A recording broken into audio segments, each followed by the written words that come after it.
Hello, my name is Dave, and I'm one of Jehovah's Witnesses. I haven't said that for probably 12 years now, and I'll never say it again after making this video.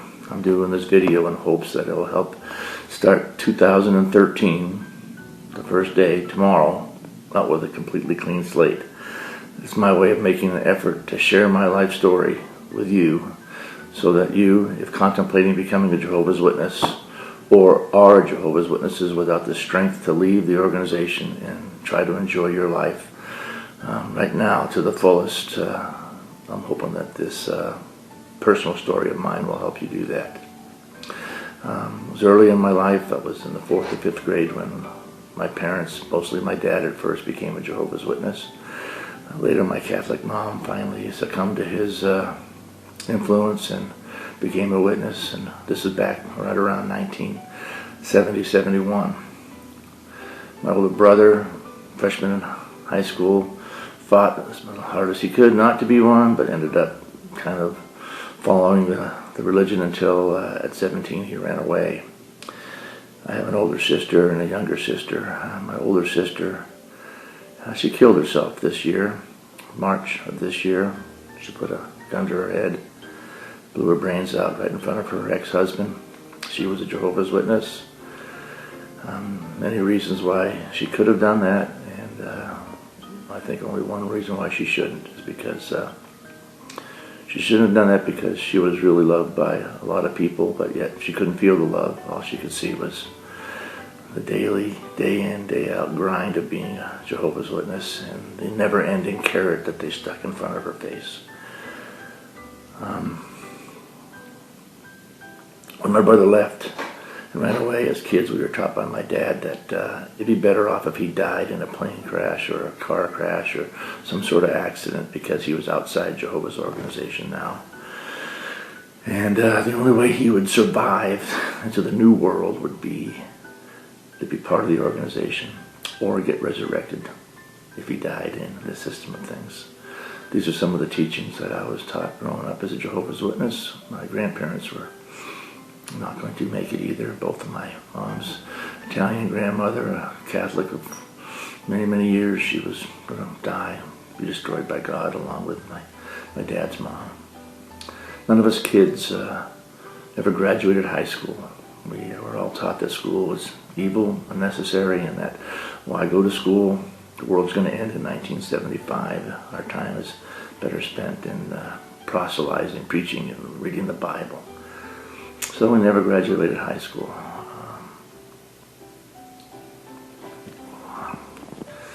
My little sister, Elaine, at 16 years of age, wanted to get married. This was not uncommon for people to get married that young. That was a little young. And she fought with my dad, and finally he agreed to let her get married in 6 months because he was so sure that the world was coming to an end. The new system would be here in 6 months that he agreed. She's been married for 40 years now. Some of the other things that I had to deal with growing up as a Jehovah's Witness, of course, was lack of any association with anybody that wasn't a witness. Even while I was going to school, in order to have a school friend, I had to study the Bible with him, and then we could play, and then study the Bible, and then we could play. I even had some friends that would do that. I'm sorry for that too, guys. But as I grew older and got married and had kids, I became even more serious about this religion because I felt it was my obligation, or as I was taught, it was my obligation to save them. The end of the world was coming any minute now, and any day now, and time was very scarce, as they would say. So I continued to buy it hook, line, and sinker. As a pioneer, ministerial servant, an elder, I spent hours and hours teaching people this religion. And it wasn't until later in life there, when the kids were a little older in their teenage years, that we moved to California, and they got in a little trouble.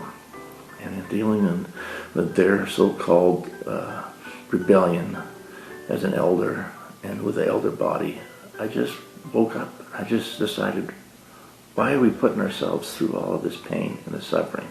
Why are we continuing to be taught new truth and And how is the light getting brighter? What was the matter with the light just a week ago? And now we have more information and new things. And I just started thinking to myself, there's something wrong here. Finally really sunk when in 1995 I was conducting the WatchTower study, November 1st. And that paragraph, one paragraph in that WatchTower study, it changed the doctrine of Jehovah's Witnesses forever. The doctrine that dealt with the generation that would still be alive when Armageddon came, when the new system came, that saw the original signs in 1914. That was something that always was their threshold. That generation would not pass away. In that one paragraph, in 1995, they eliminated thousands and thousands of articles and sermons that dealt with this generation will by no means pass away, the scripture in Matthew and what that meant. And they explained it that the generation could be any generation that could see the signs, whether in history, in books, or right before them. So instantly, now there is no time frame.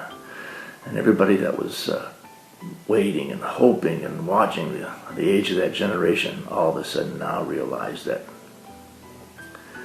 their truth, their light is just lies on top of lies to cover up their ignorance. Of course, leaving Jehovah's Witnesses was not easy. It's not easy for others, and it was a little easier for me because I just picked up the family and moved away. I moved out of California and I moved into Redmond, Oregon here. Of course, the witnesses tracked me down and tried to, encourage me to come back into the fold, but I'd had nothing to do with it. And of course, my family didn't want to talk to me, and that hurt for a while, especially my older sister. My mom, though, she always wanted to talk to me, and the only way I could talk to her was call when nobody was around.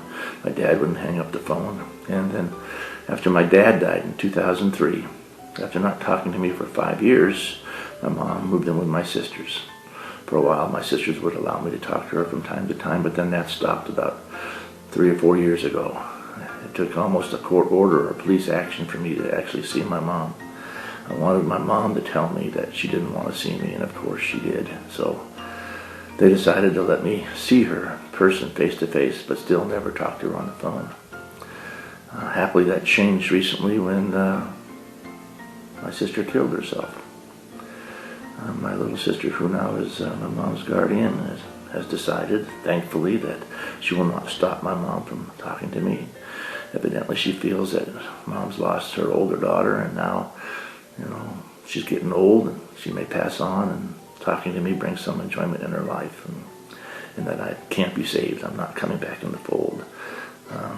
So I'm thankful for that. My mom even came up and visited me this last August for a week. I went down and brought her back up and took her back home, and it was a wonderful time to see my mom.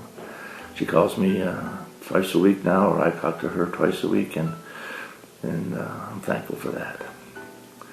I just hope that people will take some time to look at their lives over, really look into this organization and see what it does to people, see how it changes their mind, changes their aspect, and not for the better. There's a lot of good people in this world. And I found a family that loves me, and I love them. I've got true friends that care more about me than any other Jehovah's Witness friend I ever had. And I hope that you out there can find the strength to do the same. There's a lot of people out there that are willing to help you, and former Jehovah's Witnesses. So I hope that this video will help you in your lives be able to find something that can make you happy starting tomorrow, 2013, and for the rest of your life.